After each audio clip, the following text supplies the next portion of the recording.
próxima aula dessa série usando Prat. Vamos encerrar comentando alguns aspectos sobre a pesquisa na área de estilos de elocução e também na área de língua estrangeira. Está mostrando como o uso do Prat e a observação de parâmetros acústicos, tanto segmentais quanto prosódicos, pode nos ajudar a observar diferenças, né, entre estilos de locução ou na pronúncia de uma língua estrangeira. Então vou começar comentando sobre a observação de parâmetros acústicos na pronúncia de duas palavras, a palavra come em inglês, bad, e a palavra bad, mal em inglês. Então aqui eu vou abrir uma gravação que é mesmo minha, quer dizer, não é inglês nativo, evidentemente, mas serve para ilustrar. Do lado direito vocês podem ver o espaço acústico, né? A F2 naquela ordenada, crescendo de cima para baixo, e F2 na abscissa,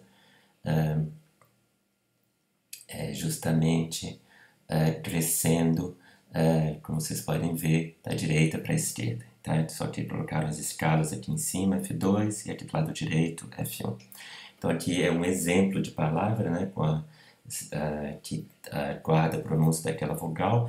Então meu foco hoje é sobre a classe de pronúncias da vogal E, como em dress and bed, e como em trap and bed.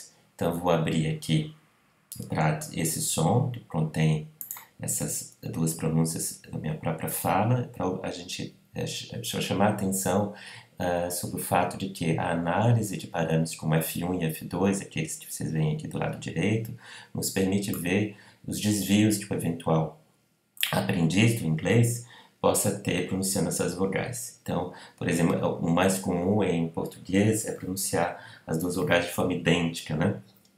E não diferenciada. Então aqui vocês podem ver o espectrograma de banda larga abaixo e a forma de onda acima da palavra I say bad, I say bad, I say bad, I say bad. E aqui I say bad. Exagerei um pouquinho, tem um pouco de fala como se diz, rugosa, eu ia dizer, mas a fala rouca, né? Então aqui, o que chama a atenção? Nessas faixas escuras, né? Então a primeira é F1, aqui à esquerda, F2, F3. Tá? Eu vou colocar a análise por formantes, para a gente ver onde está a posição de F1 e F2. Então na minha fala, essa opção de 4,5 formantes em até 5.000 Hz é uma opção que está certa, em termos do traçado, de acompanhar o traçado dos formantes, né? Então a gente pode ver aqui, se eu colocar mais ou menos no ponto médio, aqui onde estão passando os pontinhos para a palavra come em inglês, né, com E na ortografia, em torno ali dos 600 Hz, o F1, como vocês podem ver aqui à esquerda. Vocês podem ver como os pontinhos todos acima dessa linha dos 595 Hz, podem ver que houve um aumento do F1, que é um correlato, né, do abaixamento mandibular. Por isso, como vocês podem ver, as vogais E estão aqui abaixo das vogais de dress. Estou mostrando que houve um abaixamento do sistema língua-mandibular, que é exatamente o que eu fiz para pronunciar a palavra. Quanto ao F2, os pontinhos estão passando aqui em torno de 1950 Hz. Vocês podem ver aqui à direita que os pontinhos da palavra bad, mal, em inglês estão abaixo, significa que tem um F2 menor, o que é um correlato da posteriorização, houve uma posteriorização. Tá? Então aqui, a pronúncia, né, dessas vogais são mais posteriores, tem um F2 geralmente menor do que das palavras dress, mostrando também este ajuste no sistema da língua, né, no trato oral.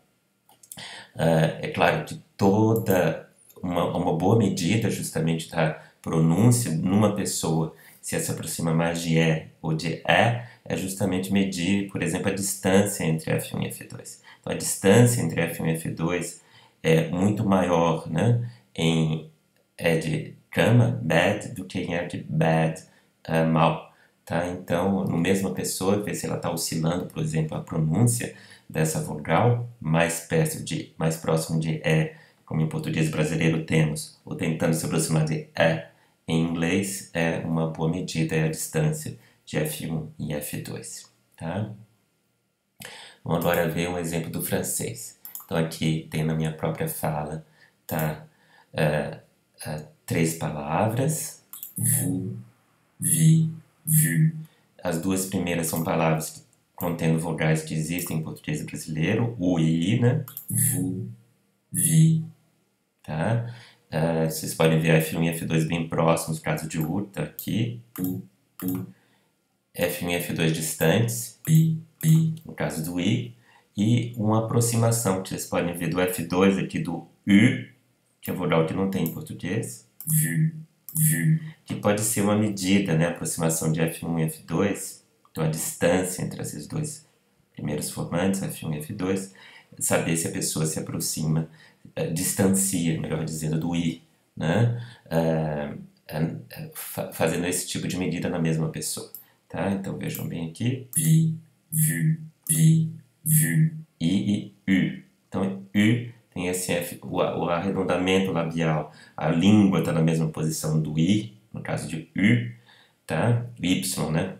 Que é o símbolo fonético. Mais há o arredondamento labial. Então, I, língua em posição de I, arredondo o lábio, I, U, eu tenho um U. E por conta desse arredondamento, há um abaixamento de formantes, sobretudo os formantes relacionados à cavidade à frente, que são aquelas que dão F2 e F3. No caso dessa vogal, vocês podem ver que elas abaixam, né? F2 está aqui mais baixo do que está em torno de 1800, bem mais baixo que os 2000 e pouco do I. O F3 do I está aqui em torno de 3000 Hz. E o F3, por conta também da minha fala, de formantes, que talvez eu tenha conseguido com 4. Então, aqui está aqui o F3. Coincide ali com, vamos ver a vogal do lado, estão vendo que eu fiz. Vejam bem, que o traçado um pouco sai fora da região nível de cinza, então não está sendo bom para I, está sendo bom para U. Tá? Então o F3 do I está por aqui, em torno dos 3000, como eu tinha falado, enquanto que o F3 está abaixo aqui, no caso de U. Então, uma medida interessante são comparar o F2 e F3, ou medir a distância, sobretudo, de F1 e F2, como a gente tinha feito com o inglês, para aproximação essa que mostra, então, arredondamento labial. Tá? Então, isso é por conta, exemplo de língua estrangeira. Vamos passar um exemplo agora, variação para estilo de locução. Aqui vocês estão vendo, tirar aqui os formantes, uma leitura, uma entrevista realizada com um rapaz paulista. Vai passar por um curso inteiro só para ver alguma coisa de economia. Então é preferível fazer um MBA. Tá? Vejam o que ele fala durante a entrevista, né? E aqui ele, 2 semanas depois de transcrever a entrevista, ele leu a própria entrevista. Um curso inteiro só para ver algumas coisas de economia, então é preferível fazer um MBA. Então vocês podem ver, eu selecionei aqui 2 palavras para a gente comparar. Economia. Tá vendo? As duas são continuativas, né? Fronteiras continuativas, chamadas também não terminais. A gente sabe que ele vai continuar a falar. Economia. Tá? No entanto, ele coloca, inclusive. Então é preferível fazer um MBA. Tá? Um alongamento. Um curso inteiro só para ver algumas coisas. Essa vogal chamada vogal preenchida, né? Uma pausa preenchida. Elaborando o que ele vai dizer. Claro, isso na leitura não é necessário, uma vez que tem o texto diante dos olhos. Um curso inteiro só para ver algumas coisas de economia, então é preferível fazer um MBA. Não tem essa pausa preenchida, essa vogal alongada, tá? Então, esses são aspectos que a gente pode observar utilizando o PRAT e conhecimento de fonética acústica para apontar essas diferenças. Vejam a pronúncia agora de preferíveis na entrevista. É preferível, né? Vejam a rapidez. Preferível. Bem mais clara a sílaba final. Aqui nem tanto. Tá? Então, se eu fizer um zoom, tá? Embora tenha marcado eu, é difícil de a gente ouvir eu, né? prefiro, prefiro, prefiro, prefiro, prefiro. Tá? A gente vê as fronteiras entre os segmentos aqui são mais difíceis de serem determinadas. Tá? A gente pode ver que aqui, entre essas duas vogais, P, P, difícil até, F, F, tem urã, F, F, a gente pode ouvir ferir, F, F. mas é difícil localizar a fronteira desse grã, desse tap. A gente sabe, estão vendo na forma de onda, aqui é diminuição da intensidade e alguma alteração aqui na intensidade dos formantes. Vocês estão vendo que eles estão um pouco mais claros, que a vogal que antecede, que sucede, uma diferença importante no F3, mais baixo aqui, tá? A gente sabe muito, e a gente pode ver isso, a diferença na leitura. Então, vocês podem ver que na leitura essa alteração dos formantes é mais clara, tá? De uma fala mais lentificada. Felipe, Felipe, Felipe. Então, mais fácil de localizar. Então, vocês estão vendo que o espectrograma de banda larga é um instrumento importante para a gente segmentar, localizar esses fonemas. E muito mais claro também a sílaba final. Viu? Então, bem forte aqui os formantes desse ditongo final, algo que não acontecia no estilo entrevista, né? Estão vendo que muito mais claro e não houve ditongo, né?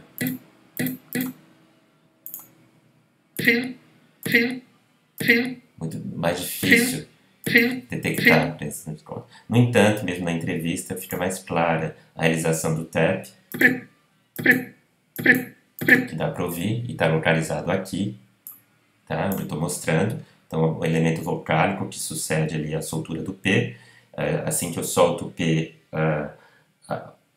sai o som, produz um elemento vocálico, porque a língua já está na posição da vogal seguinte, que é o E, antes de fazer a batida própria do tap, que ocorre exatamente nesse ponto que é baixa energia. Isso é muito mais, apesar de ser leitura, mais difícil de localizar aqui. Vejam que houve algum lugar por aqui, essa batida, mas é muito difícil de localizar no espectrograma. Tá? Então aqui. Preferível. É audível, mas menos do que interessante do que a entrevista. No caso de economia, bem alongado, tanto a tônica quanto a pós-tônica, por conta dessa condição de entrevista, dessa posição que ele vai querer dizer alguma coisa, então utiliza desse alongamento do A também para elaborar a continuação, né, do que ele está dizendo. E a gente pode colocar aqui um traçado da frequência fundamental, mostrando então essa queda progressiva, esse aumento aqui ocorre durante a sílaba Mi,